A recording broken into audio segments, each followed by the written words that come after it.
नमस्कार बच्चों, मैं एमएस आपका एमएस फॉर मैथ में स्वागत करता हूं। आशा होगी कि आप सकुशल व स्वस्थ होंगे। तो बच्चों, आज आपको बताया जाएगा वैद्युत द्विध्रुव के कारण उत्पन्न वैद्युत क्षेत्र। मतलब अगर कोई वैद्युत द्विध्रुव है तो उसके कारण हमारा जो वैद्युत क्षेत्र होता है वो कितना होता है, ये आपको जानना है। तो बच्चों, वैद्युत द्विध्रुव क्या होता है? वैद्युत द्विध्रुव एक ऐसा निकाय होता है जिसमें दो बराबर व विपरीत आवेश एक दूसरे से बहुत अल्प दूरी पर स्थित होते हैं। तो ऐसे निकाय को वैद्युत द्विध्रुव कहते हैं। मतलब दो बराबर आवेश रहेंगे किंतु विपरीत रहेंगे, एक प्लस रहेगा तो दूसरा माइनस रहेगा। अगर वो बहुत अल्प दूरी पर स्थित होते हैं तो ऐसे निकाय को वैद्युत द्विध्रुव कहते हैं। देखिए, जैसे मान लीजिए कि ये हमारा आवेश माइनस क्यू है ये, और ये आपका प्लस क्यू आवेश है। दोनों की जो बीच की जो दूरी है बच्चों, अगर ये बहुत अल्प दूरी होगी तो वो हमारा क्या होगा? वैद्युत द्विध्रुव होगा। अब यहाँ पर हम बात करते हैं इसके मोमेंटम की। इसका मोमेंटम क्या होता है? तो इसका जो मोमेंटम होगा आवेश का परिमाण है Q इंटू इनके बीच की दूरी 2L। तो ये जो होता है बच्चों, ये वैद्युत द्विध्रुव अघूर्ण होता है। मतलब P बराबर Q इंटू 2L। और इसकी जो डायरेक्शन होती है वो ऋण आवेश से धन आवेश, positive charge to negative charge to positive charge होता है। ये इसकी डायरेक्शन होती है। तो बच्चों, अब यहाँ पर जो आप वैद्युत क्षेत्र ज्ञात कर सकते हो वो इसके 3 कंडीशन में ज्ञात कर सकते हो। बताओ, अगर मान लो कोई पॉइंट हमारा बताओ इसके अक्ष में है या निरक्ष में है या इन दोनों से हट के कहीं भी हो जाए। जैसे मान लो अगर पॉइंट अगर यहाँ है तो यहाँ आप ज्ञात कर सकते हो, या यहाँ पर है यहाँ ज्ञात कर सकते हो, या यहाँ पर है यहाँ पर आप ज्ञात कर सकते हो। तो 3 कंडीशन है, तो तीनों में आपको बताया जाएगा कि तीनों कंडीशन में हमारा जो वैद्युत क्षेत्र उत्पन्न होता है वो कितना होगा। तो पहली कंडीशन बच्चों, ये जो पॉइंट है ये इसके अक्ष में है। देखो एक्सिस में है ना ये, तो ये आपका अक्ष हुआ और ये आपका निरक्ष हुआ, और ये आपका क्या हो गया? ये किसी भी कोई भी स्थिति है, ठीक है ना। तो पहले आपको जानना है कि अच्छी स्थिति में हमारा वैद्युत क्षेत्र कितना होता है वैद्युत द्विध्रुव के कारण है, ठीक है। तो देखो बच्चों,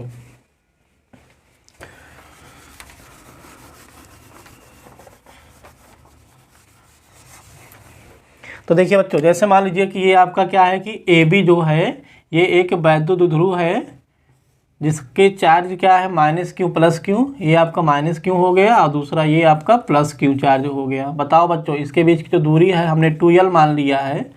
तो अब बताओ इसके सेंटर से, सेंटर इसका ये O है। अच्छा, सेंटर क्या है? O से R दूरी पर, O से R दूरी पर मान लो ये एक पॉइंट है P है जहाँ पर आपको वैद्युत क्षेत्र ज्ञात करना है। तो बच्चों, ये इसकी जो डिस्टेंस है वो क्या है? R है, ठीक है ना। तो बताओ बच्चों, ये हमारा 2L है, तो सेंटर से बताओ, सेंटर से ये L हो गया, ये भी L हो गया। तो बताओ यहाँ से इसकी दूरी अगर आपको चाहिए तो आप क्या करोगे? R में इस L को माइनस कर दीजिए, तो ये आपको क्या मिला? R माइनस L, ठीक है ना। P की बताओ, P से माइनस क्यू चार्ज की डिस्टेंस क्या होगी? बताओ, इतना R है और प्लस ये L है, तो R प्लस L ऐड हो जाएगा। ये आपका क्या मिला? R प्लस L मिल गया, ठीक है ना। इस प्रकार देखो, आवेशों से बिंदु P की जो दूरियां आई R plus L, R minus L आया, ठीक है ना। बताओ बच्चों, अब हम क्या करेंगे? विद्युत क्षेत्र की डायरेक्शन देखो, बिंदु P पर देखो जो उत्पन्न होती है उसको चेक कर ले रहे हैं क्या क्या होता है। बताओ, प्लस क्यू है तो प्लस क्यू के कारण जो हमारा वैद्युत क्षेत्र होता है वो आवेश के बाहर की ओर, मतलब बताओ क्या होगा ये? चलो, ये हमारा क्या हो गया? E1 हो गया कि नहीं हो गया ये, ठीक है ना। प्लस क्यू के कारण जो बिंदु P पर उत्पन्न वैद्युत क्षेत्र आएगा E1 है, ये आपका बाहर आवेश के बाहर की ओर होता है। माइनस क्यू चार्ज है, ये माइनस क्यू चार्ज के कारण बिंदु P पर जो क्षेत्र हम E2 लेट कर ले रहे हैं। बताओ ये क्या होगा? E2 आवेश की ओर। जब माइनस होता है बच्चों तो वो आवेश की ही ओर होता है, तो इसकी जो डायरेक्शन होगी क्या होगी? ये E2 हो गया ये, ठीक है ना। तो अब ये बताओ बच्चों, हम क्या करते हैं? इन सब का परिमाण देखते हैं क्या होता है। तो बच्चों, आप लोग जानते हो कि जो बिंदु आवेश के कारण किसी बिंदु पर उत्पन्न वैद्युत क्षेत्र कितना होता है? क्या होता है? E बराबर है 1/4 पाई एप्सिलॉन नॉट Q बटे R स्क्वायर। कि अगर हमारा कोई बिंदु आवेश होता है उसके कारण उससे बिंदु P पर जो R दूरी पर होता है जो हमारा वैद्युत क्षेत्र होता है E बराबर 1/4 पाई एप्सिलॉन नॉट Q बटे R स्क्वायर। तो बच्चों, इसको हम क्या करते हैं? K मान लेते हैं। तो E बराबर क्या बनाइए? K Q बटे R स्क्वायर। तो बच्चों, यही सूत्र आपको क्या करना है?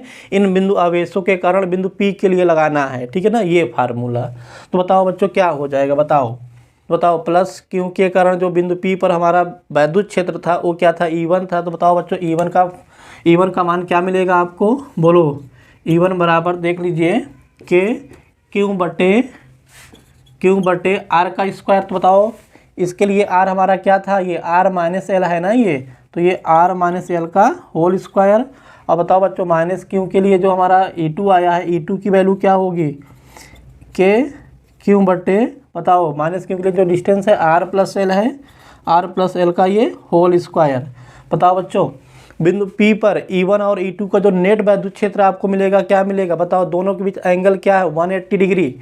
दोनों के बीच एंगल क्या है, 180 डिग्री। अपोजिट है, ये विपरीत है। तो विपरीत में क्या होता है, ये एक दूसरे में माइनस हो जाते हैं ना, E1 माइनस E2 या E2 माइनस E1 होगा। लेकिन आपको क्या करना है, इस वैल्यू को देखकर माइनस करना है। E1 में E2 माइनस होगा कि E2 में E1 माइनस होगा।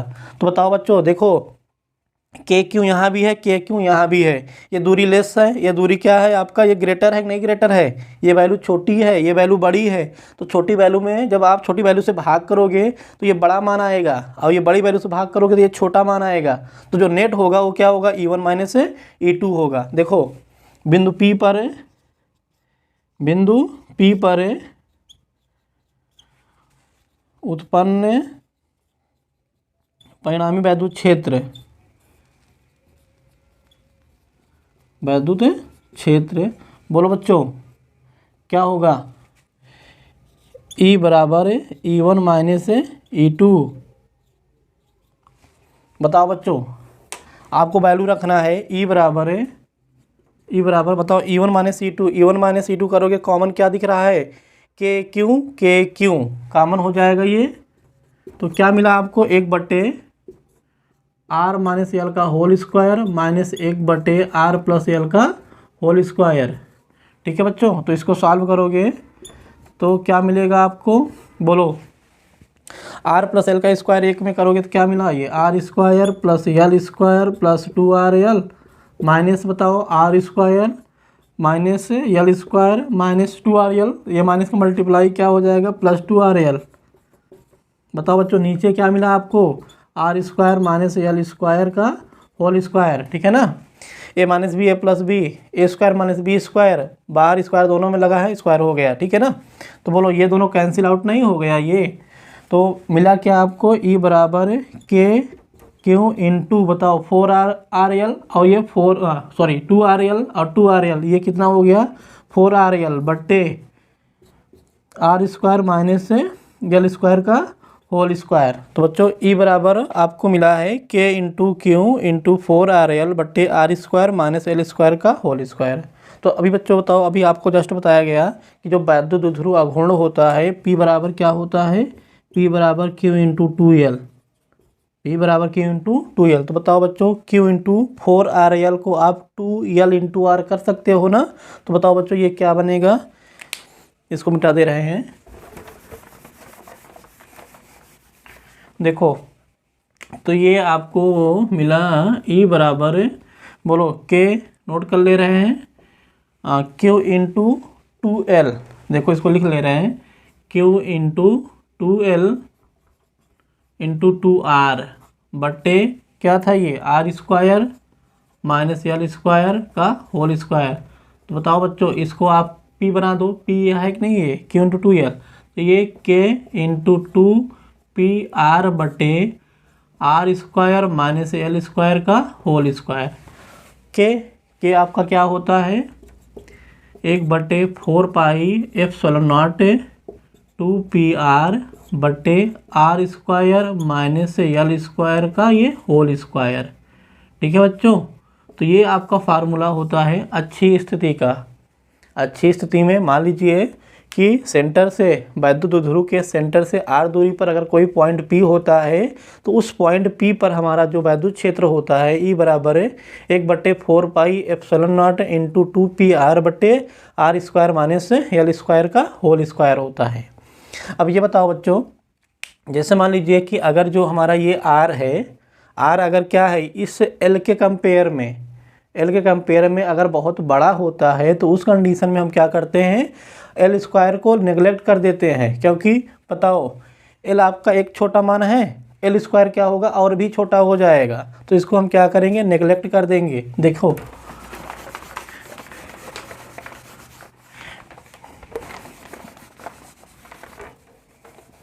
तो बताओ बच्चों कि यदि क्या है कि आपका जो आर का मान है वो एल के कंपेयर में बहुत अधिक है, कि जो आर है वो वेरी ग्रेटर देन क्या है, एल है, तो उस कंडीशन में जो हमारा एल स्क्वायर होगा वो आर स्क्वायर के कंपेयर में और भी छोटा हो जाएगा। आपको पता है कि अगर कोई छोटी वैल्यू होती है तो वो उसका स्क्वायर जो होता है और भी छोटा हो जाता है, ठीक है ना। जैसे 0.5 का स्क्वायर आप करते हो तो 0.25 आता है, तो 0.25 जो होता है वो 0.5 से भी छोटा होता है, ठीक है ना। इसलिए हम क्या करेंगे, एल स्क्वायर को नेगलेक्ट कर देंगे। तो बताओ बच्चों क्या बनेगा ये फार्मूला आपका, ई बराबर 1/4 pi epsilon not 2p are बटे, इसको हम अगर नेगलेक्ट करेंगे ये आपका 0 हो जाएगा ना ये, तो आर स्क्वायर का स्क्वायर आर के पावर 4 होगा। बताओ एक आर यहाँ से कैंसिल हो जाएगा, तो ई बराबर 1/4 पाई एप्सिलॉन नॉट 2p बटे आर क्यूब है, ठीक है ना।